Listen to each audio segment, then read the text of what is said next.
अभिमान के हनुमान प्रसाद के सादर प्रणाम। ए मठिया में सॉरी गलती हो गया। ए घर में केहू बाजी नर चाहे मादा। आई हो दादा कपड़ा बाया था पैटवा भी तोड़ ले भी कार है। ते कौन है इसरे? ना नीचे सलवार ना ऊपर कमीज ते कौना के बेटी है सिर्फ बदतमीज। माँ माँ माँ माँ ते हमार नकल काहे करत आरिस? का है ना हमारी माई नहीं है तो हम जब माई माई सुनते हैं ना तो थोड़ा इमोशनल खींच देते हैं। माँ माँ माँ स्वीटी कौन पड़ा घुस के आगल में मार के भगावे? बड़ा ना माताजी बेचारा घुसल बा। अच्छा अच्छा का काम बा? बात ऐसा है ना वो चौक पर हलवाई है ना चोखवा वो बोल रहा था कि आपके घर में रसोईया का जरूरत है और हम सोचे और नौकरी खींचने के लिए आ गए। का बनावेला? कच्ची पक्की के साथ है अध कच्ची का भी ट्रेनिंग जम के लिया हूँ। अद कच्ची? हाँ वही आमीन चाउमीन बर्गर पिज्जा। माँ ई रसोईया एकदम परफेक्ट बा। अच्छा अच्छा तो 5,000 रुपया महीना, खाना पीना रहना फ्री और साल में 2 सेट कपड़ा मंजूर? अरे माताजी सब मंजूर बा लेकिन 2 जड़ा अंडर बियर बढ़ा दीजिएगा। वो कहे? का है ना कि काहे से कि हमार बहुत फाटेला अंडर बियर। हाँ आओ अंदर।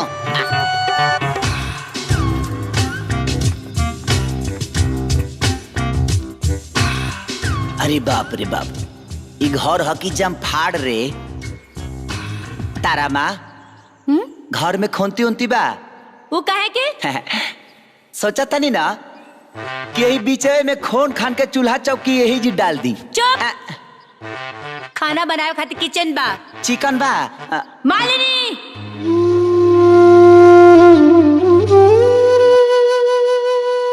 दिन भर मुआला बाप के फोटे के साथ तेऊ मोत रबे का है नहीं आओ। हाँ माई आज से ही नया नौकर है जो एकरा के सब कुछ समझा दे। ठीक बा माई चलो।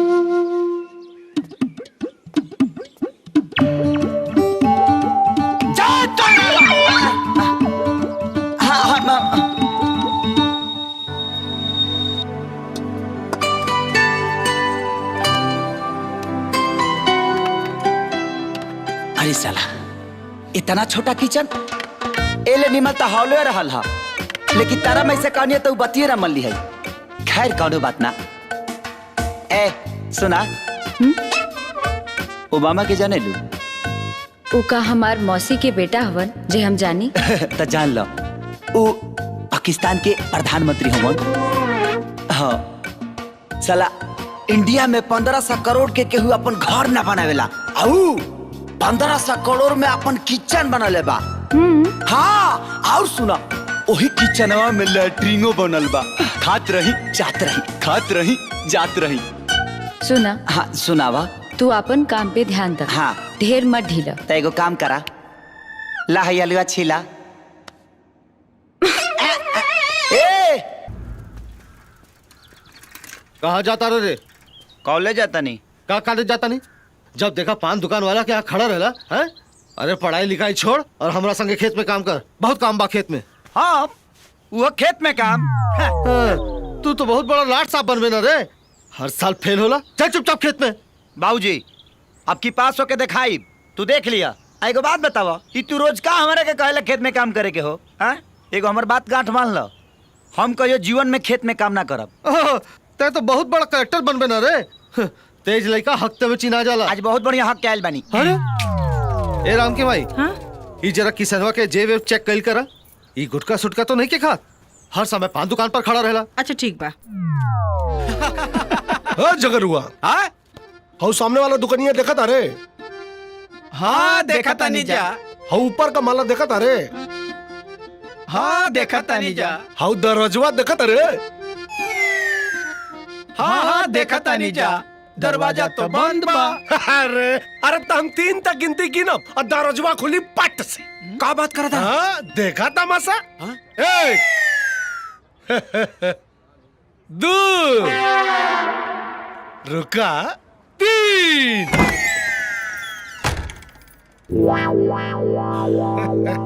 अरे वाह बनवारी, दरवाजा तो सही में खुल गया यार। तब अब देखिए हसन, चंदा आई, बाल झटकारी और सीधा हमारा तरफ देखी। हाँ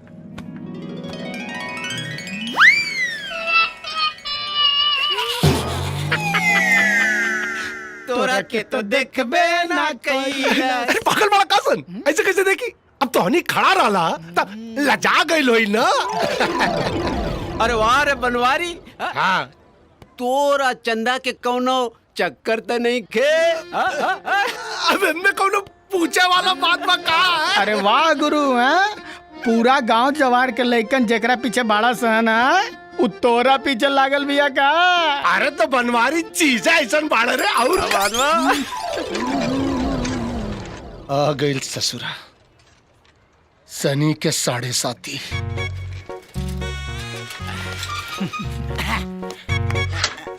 का हो? ए बनवारी, आ चंदवा कॉलेज चल गइल का? हमरा से का पूछे तारे रे? हम ओकर चौकीदार बानी का? अरे तो तोरा दुकान के एगो कर मकान बा, अते ओकरा के रोज आवत जात देखेली। ए सब पूछ दे तो भड़कत का बड़े रे?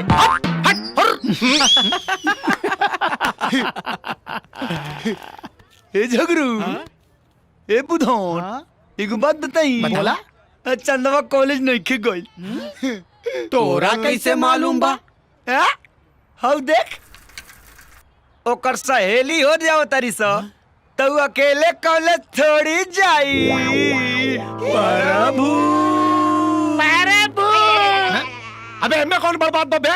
ये तो कौनो अनहरो बता दी। अनहर बता दी, तोरा खानी बानर ना बता। ए चंदा,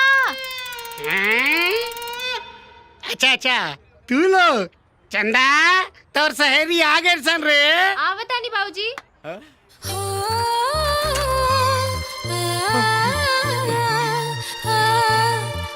हेलो चंदा, काल बा।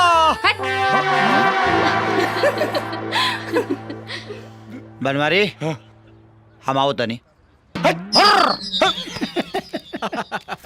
आज ना आइल हो? आई आई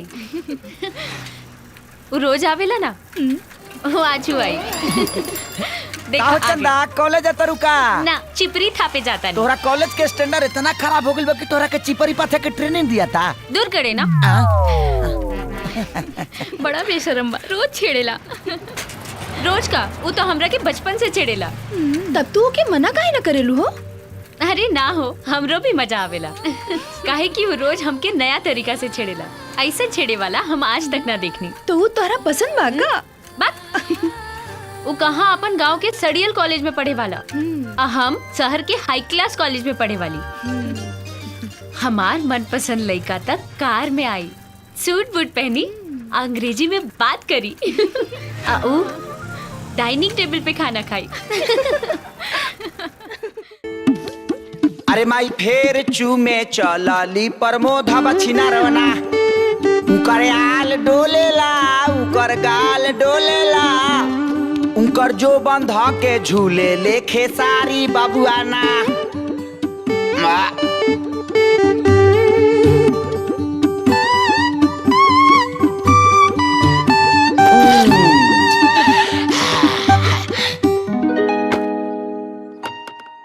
माई, पानी गरम हो गइल बा, आके नहा ली।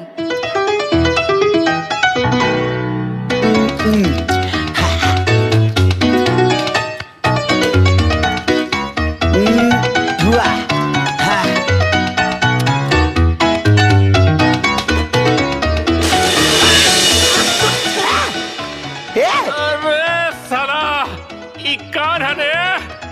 लागत है साफ पानी से साफ करे के पड़ी। सवेरे सवेरे कुआं वाला पानी से नहला देलस। अरे बाप रे बाप, पता नहीं कौन जानवर बा सरवाई घर में। अरे बाप रे बाप, अरे गर्म पानी डाल देलस, अरे गर्म पानी डाल देलस, चला दे। पूरा देह जला दिला। सरकारी बाबू का भइल? अरे कौन जानवर पल्ले बाड़ू, पूरा देह जला दिला रे बाबा। बाकी भइल का?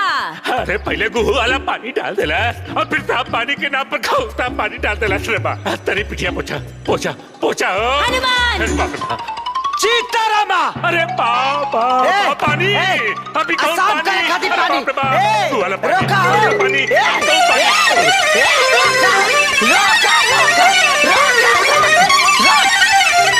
अरे बाप रे बाप, बड़ी तेज पर आता रे। तनी धीरे धीरे लगा रहे तेल। चुप रहा। पता नहीं कोने भट्टी में जर के अइले हैं, आधा कटोरा तेल का पिछवाड़ा खा गई। तब वो कहता है धीरे कर धीरे कर। अरे तना देख पहले ही से जरा था तया और जरावत नहीं रहे तेरी। कहाँ से लगा? मारा यही रहा। कैसन मेहरारू मिलल हरे। अरे अरे बाप रे बाप।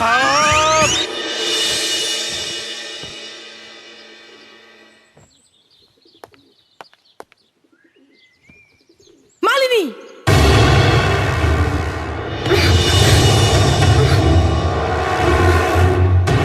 अब का हमार कपड़ा धोवे खातिर नौकरानी रखे के पड़ी। ई काहे छोड़ देलू हा? धोआ जाई छुटके। कब धोई? कल? ना ना अभी धो देता नहीं। खाली धोवे के नहीं खे, धो के प्रेस करके रेडी होके के चाहिए। मैडम सीटी इला पंटी। अब का मुंह में हुड़ दे। ना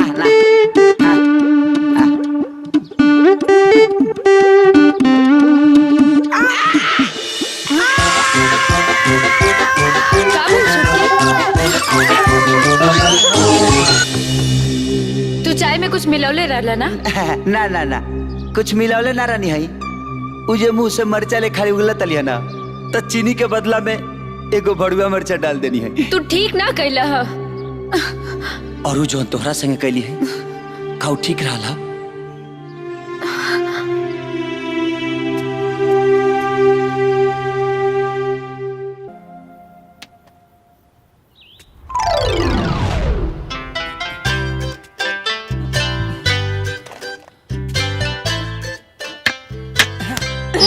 करम फूटा सत्यानाश हो तोर। तू अरा मुझौसा मुझे रहो ना। तेरा अखिया में कच्चा फूट गइल बा का रे? हाँ लौकत नहीं खे। हमारा तो लौका था, हमारा गुलिया का थोड़ी लौका था ना, तो कगरी कट के निकल ना जाई। गुलिया के जैसन तू अनहर हो गइल बाड़ा। कहा समहू अनहर आती तो गुलिये के जैसन तोरा में सट जाती। हट। सटे के इतना शौक बना तो हमरा घर पे हमरा बाबूजी से हमार हाथ मांग के दिखावा, तब जाने कि कितना बड़का हीरो बाड़ा। ए तकाल 12 बच्चे तोरा घरे आब तोहर हाथ मांगब तोहरा बाबूजी से, और अकेला नहीं आएंगे हम, अब पूरा बाराती का साथ है आए। अरे जरे ढोंगी जा। कल 12 बजे। कल 12 अरे बजे। हाथ ले जाओ। अरे अब ठीक बानू प्रभु।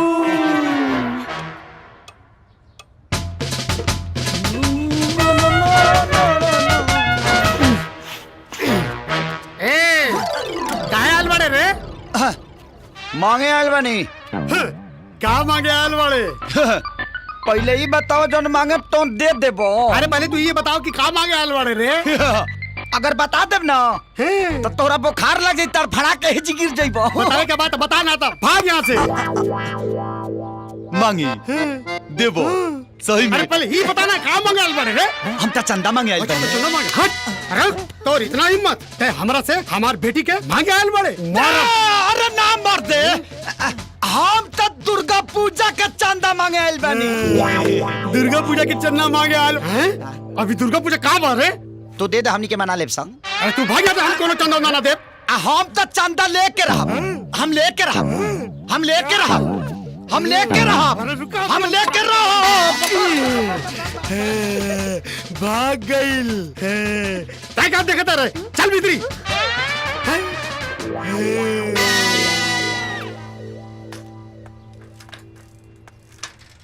अरे रुका देता नहीं, फ्री में पान खा।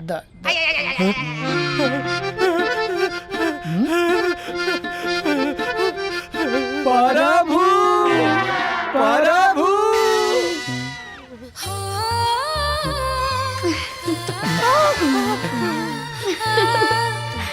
अरे यार हमरा तो विश्वास ही नहीं के होत। आज पहली बार चंदा हमरा के देख के हंसल बड़ी। पगलाइल बड़े कार है। अरे तोरा के ना हमरा के देख के हंसल बिया। तोरा के तक कुतियो ना देखी, हास्य के बात करता। अरे यार आज चंदा हमरा के देख के हंसली। कहाँ जाई रे, का करी रे?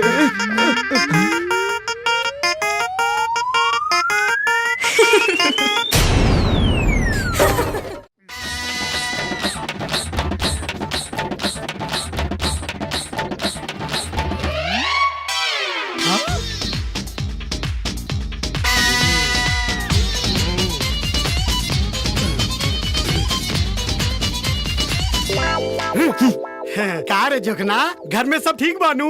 ठीक बा। है सुननी हाँ, नया पतो आइल बाड़ी, घर में सब ठीक बानू? क्या बात करता रहो, काहे ना ठीक रही?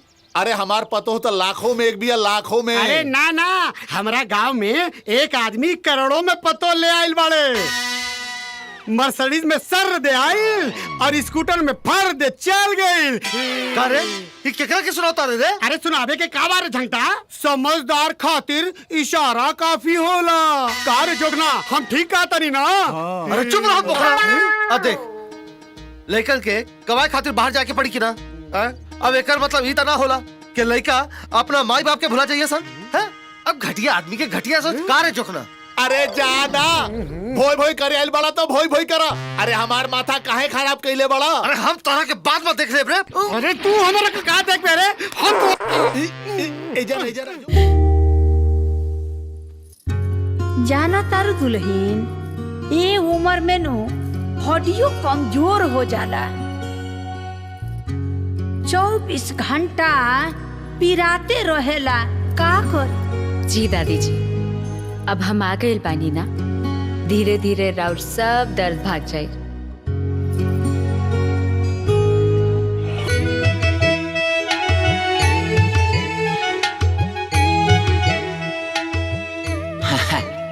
टाइम तो दोनों के ठीक है लगता ना हो भाई लोग। रात के 10:25 हो गई। हमारा मेहरारू के हमार कौनो चिंता नहीं। वो घर भर के गोड़ दबा ऑन करतिया।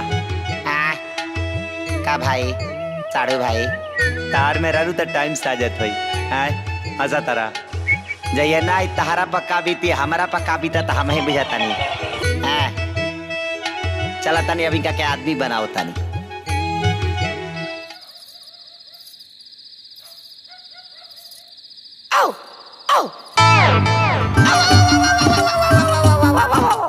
ए दुल्हन, अपना पिछुआरिया कुकुर रोता का है?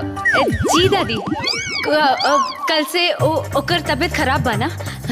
के हो वीर? ए बाबू, तोरा नींद नहीं खेलागत? ना दादी, थोड़ा सा हम देखे नहीं कि तहार गोड़ हाथ ठीक से दाबत है कि ना। ए देखा हमरा दादी के गोड़ हाथ ठीक से दबी है। गतर गतर के दर्द निकाल के जल्दी आओ। ए दुल्हन, सोता तनी पीछियो तपा दो हो। जी दादी। सब दर्द यही पर उतर ना, चुपचाप सोते के हम।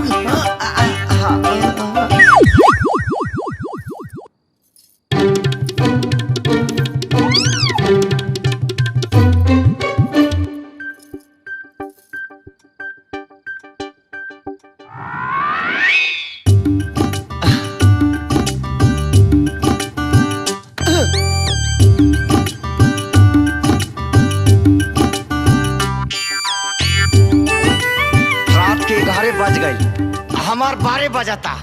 अये मेहरारू का तन को अकल नहीं है। अब की तरीके के खींच के लिए बेकरा।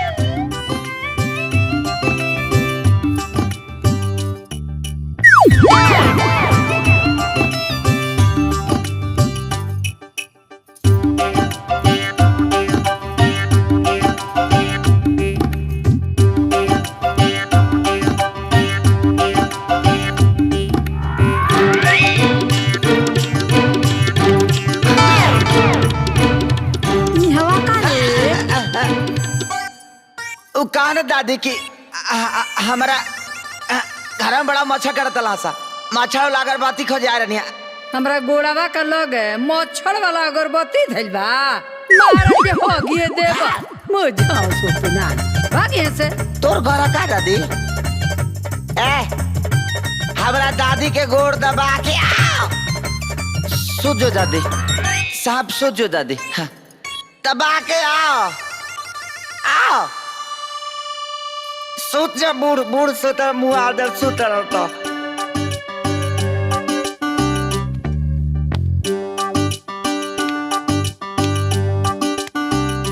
देख ला मौसा बतावा हमार में रहू तक खरनाया न चरबिया है बुढ़िया के देखा बुढ़िया के जब सुते के टाइम होता तबे कर दारा दुपटाता मन तक करता कि नाटिए दाब दी बताओ दिनों में दबवाली दही हाथवा तो हम नीचे से सुते कि ना ओह बबुआ वीर अब सुत जा न तो रात तक खराब हो गईल कल के दिनों बिगड़ जाई का चाचा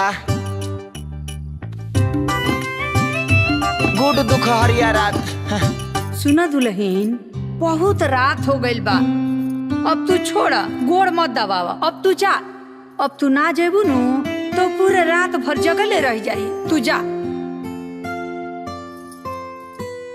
ठीक बता दीजिए। हाँ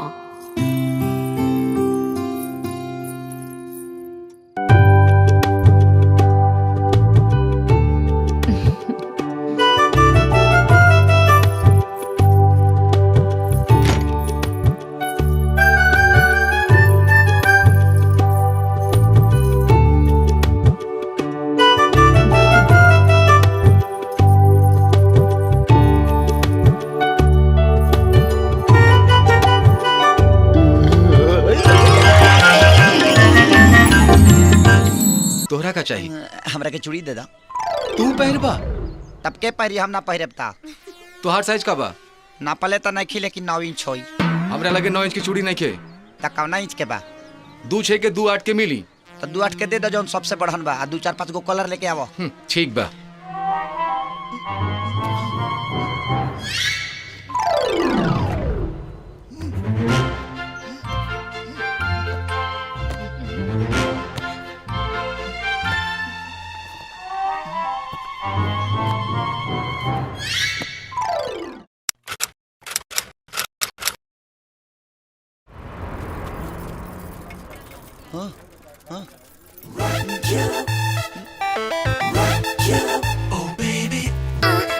माई का हम तनी नेल पॉलिश ले ली खत्म हो गइल बा जौन लेबे के बाद ले ले बाकी जल्दी आई है हम सब्जी लेके आवा तानी ठीक बा ठीक बा माई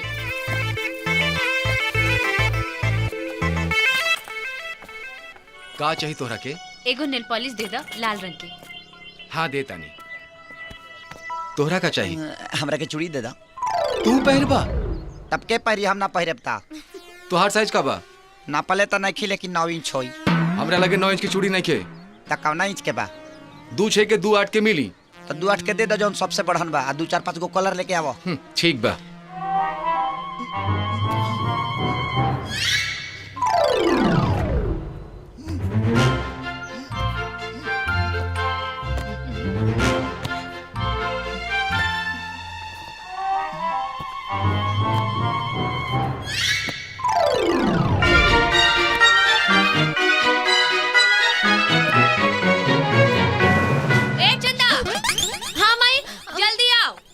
हाँ भाई देर होता घर चल इला तोहार चूड़ी तू पहिर ला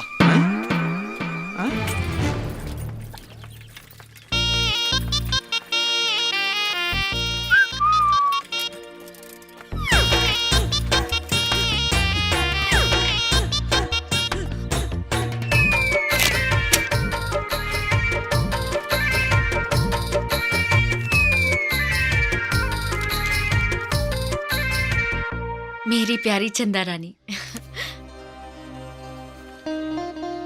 3 बजे हम मंदिर में तहार इंतजार करब अहिया अहिया अहिया जरूर अहिया अगर तू ना आइलू तो 3:30 बजे हम तोहरा घरे आ जाए हे भगवान और कुछ लफड़ा भइल त तो बुझिया अरे माई